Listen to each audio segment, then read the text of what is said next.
Election commission ने नून लीगी उम्मीदवारों को बचाने के लिए जस्टिस तारिक महमूद जहांगीरी को ही हटा दिया। जस्टिस तारिक महमूद जहांगीरी बतौर इलेक्शन ट्रिब्यूनल इस्लामाबाद मजीद काम नहीं कर सकेंगे। इलेक्शन कमीशन ने काम से रोक दिया। इलेक्शन कमीशन ने नून लीगी अरकान कौमी असम्बली की दरख्वास्तें मंजूर करते हुए फैसला सुना दिया। याद रहे जस्टिस जहांगीरी न सिर्फ इन 6 जजों में शामिल है जिन्होंने सुप्रीम जुडिशल काउंसिल को खत लिखा है और उन्होंने अभी तक इस्लामाबाद के जाली उम्मीदवारों से फॉर्म 45 ही मांगे थे जो कि इनके पास नहीं थे। इसलिए हुकूमत ने ऑर्डिनेंस लाकर अपने काबिल एतमाद जजेस लाकर मर्जी के फैसले लेने का तरीका निकाला। नाहक कैद आलिया हमजा का चीफ जस्टिस का ज़मीर जगाने के लिए खसूसी पैगाम। चीफ जस्टिस साहब, आप वक्त के काजी हैं। क्या आपको पता है किस तरह इंसानी हकूक की पामाली, चादर चार दीवारी का तकद्दुस खवातीन की बेहुरमती हो रही है। मेरे वो मोबाइल जो 10 मई 2023 यानी 13 माह से सरकारी तहवील में है और मैं ज़ेरे हिरासत हूँ के घर 9 जून 2024 को दूसरी दफ़ा रेड किया गया। मेरे कैंसर सर्वाइवर हस्बैंड को, मेरी बच्चियों और बूढ़े माँ बाप को हरासा करके इनके मोबाइल छीने गए हैं। इतवार के दिन दहाड़े गुंडागर्दी की गई, जबकि जिस्मानी रिमांड मेरे मोबाइल रिकवर करने का है और पुलिस जिसकी कारकर्दगी अमन व अमान की बहाली में सिफर है, जवाब लें। 28 मई 2024 रात 11 बजे छुट्टी के दिन लाहौर से सरगोदा जेल का चालान किसके ऑर्डर पर हुआ? 29 मई 2024 की दोपहर हो गई पर हमारी जमानत पर सलीमुल्लाह और कलीमुल्लाह खेला गया मगर रिहाई ना हुई, किसके हुक्म पर? मेरा जुडिशल रिमांड खत्म होने पर पिछली 4 पेशियों पर मुझे क्यों पेश नहीं किया गया? आखिरी पेशी पर सुबह 6 बजे से मौजूद लाहौर पुलिस के हवाले कर दिया जाता तो मैं लाहौर से घर जा सकती थी। क्यों दोपहर 2 बजे गुजरावाला पुलिस के हाथों मेरी गिरफ्तारी करवाई गई? पिछले 2 दिन से भूखा प्यासा सुबह तलुबे आफ्ताब से रात 8 बजे तक एक इंसान वीरान जगह पर हवालात में सादा कपड़ों वालों की मौजूदगी में क्यों रखा जा रहा है? पूछे IG पंजाब से कि मेरे मोबाइल किसकी सरकारी तहवील में है और सर्च वारंट के बगैर इनके एहलकार मेरे घर में क्यों घुसे? एक कौम की बेटी इंसाफ के लिए आपकी तरफ देख रही है। गिरफ्तारी के बाद गिरफ्तारी, जिस्मानी रिमांड पर जिस्मानी रिमांड, चादर और चार दीवारी के तकद्दुस की बार बार पामाली। सोचिए कयामत का दिन होगा मेरा हाथ और आपका गिरेबान।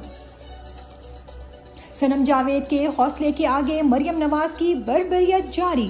मरियम नवाज की हुकूमत की तरफ से सनम जावेद को हर तरह की अजियत देने के लिए हर मुमकिन कोशिश की जा रही है। आज सनम जावेद को गुजरांवाला सेशन अदालत में पेश किया गया कि सनम जावेद की आवाज़ का टेस्ट करवाना है, इजाज़त दी जाए। अदालत ने बरहमी का इजहार करते हुए दरख्वास्त मुस्तरद कर दी। अदालत ने करार दिया कि जब इंसदाद दहशतगर्दी मुलजिम पेश हो रहा है तो वहाँ दरख्वास्त क्यों नहीं देते? मकसद तपती धूप में सनम जावेद को कैदी वैन में रखना है। अब गुजरांवाला सेशन अदालत से सनम को इंसदाद दहशतगर्दी अदालत ले जाने के लिए निकले हैं।